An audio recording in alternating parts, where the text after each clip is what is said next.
MP विधायक मुखिया जी के एमपी विधायक मुखिया जी के मन भइल बोली बा ए दादा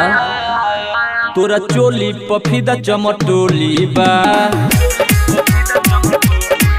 तोरा चोली पफिदा चोली बा तोरा चोली पफिदा चमटोली बा एमपी विधायक मुखिया जी के एमपी विधायक मुखिया जी के मन भइल बोली बा ए दादा तोरा चोली पफिदा चमटोली बा तोरा चोली पफिदा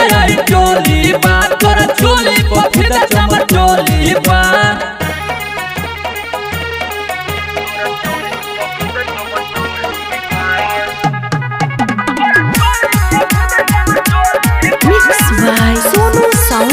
कपड़ा छोटे छोटे बाटे नीचे से लौकेला ना भी हो लड़का जवान होई बूढ़ो चाचा ताला में डाल चाहे चाभी हो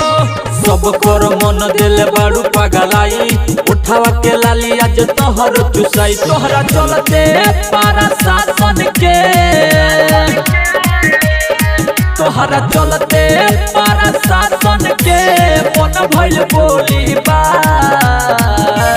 ए दादा तोरा चोली पफिदा चमटोली बा तोरा चोली पफिदा चोली बा तोरा चोली पफिदा चमटोली बा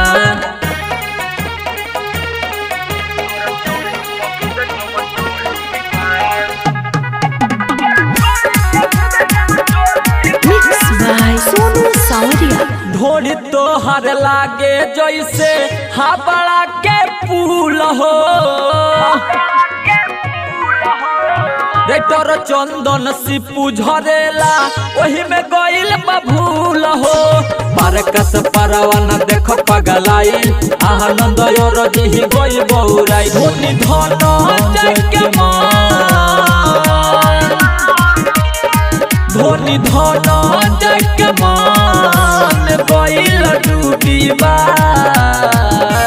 ए दादा तोरा चोली पफिदा चमटोली बा तोरा चोली पफिदा चोली बा तोरा चोली पफिदा चमटोली बा का बुझलू हो।